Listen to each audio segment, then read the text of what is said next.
নমস্কার বন্ধুরা, আজকের এই ভিডিওর মাধ্যমে আপনারা জানতে চলেছেন পেনশনার ডিএ এবং এরিয়ার সম্পর্কিত সম্পূর্ণ তথ্য। 8 বছরের বকেয়া ডিএ পেলেন পেনশনাররা। সরকারি নির্দেশিকা না মেলায় ছড়ালো বিভ্রান্তিও। অবসরপ্রাপ্ত বিভিন্ন সরকারি অফিসারদের কাছ থেকে জানা গিয়েছে, তাদের অনেকেই শুক্রবার ব্যাংক বা ট্রেজারি থেকে পেনশনের টাকা তুলতে গিয়ে আচমকাই জানতে পারেন এই বকেয়া ডিএ তাদের অ্যাকাউন্টে ঢুকেছে।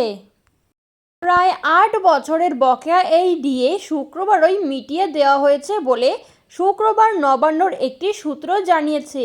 যদিও তা নিয়ে কোনো সরকার নির্দেশিকা এদিন রাত পর্যন্ত পাওয়া যায়নি, তবে অবসরপ্রাপ্ত বিভিন্ন সরকারি অফিসারদের কাছ থেকে জানা গিয়েছে, তাদের অনেকেই শুক্রবার ব্যাংক বা ট্রেজারি থেকে পেনশনের টাকা তুলতে গিয়ে আচমকাই জানতে পারেন এই বকেয়া ডিএ তাদের অ্যাকাউন্টে ঢুকেছে।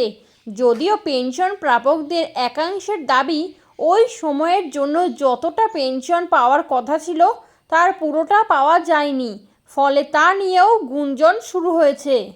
হামলাকারী কর্মচারী সংগঠন confederation of state government employees এর সাধারণ সম্পাদক মলয় মুখোপাধ্যায় শুক্রবার রাতে বলেন, মুখ্যমন্ত্রীর সঙ্গে বৈঠকের আগে কেন এটা কিসের ভিত্তিতে দেওয়া হলো বুঝতে পারছি না।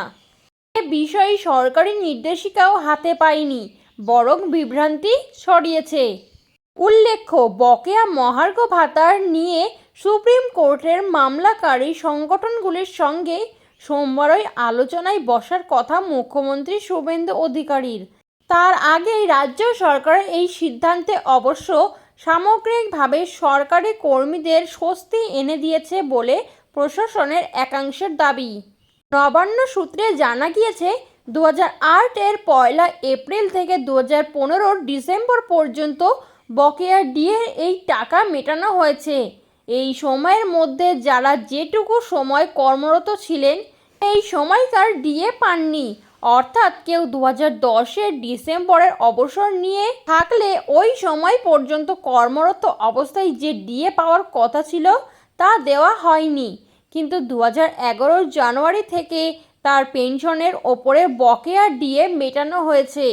উল্লেখ্য, সুপ্রিম কোর্টের নির্দেশেই বলা ছিল পেনশন প্রাপকদের 2008 থেকে 2015 মধ্যে বকেয়া ডিএ 1 জুনের মধ্যে মিটিয়ে দিতে হবে।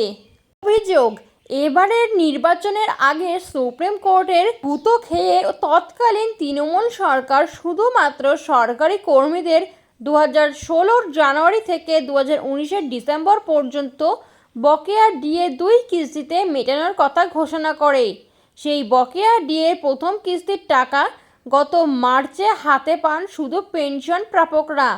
তখন নবান্ন জানিয়েছিল, রাজ্য সরকারি কর্মীদের তথ্য ভাণ্ডার HRMS চালু হয়েছে 2016-ই, তাই আদালতের নির্দেশ দিলেও এখনই 2008 থেকে 2015 পর্যন্ত বকেয়া ডিএ দেওয়া সম্ভব হচ্ছে না। এরকমই আরও নতুন সরকার নতুন আপডেট পেতে চ্যানেলটি সাবস্ক্রাইব করে বেল বাটনটি প্রেস করে চ্যানেলটির সাথে যুক্ত থাকবেন।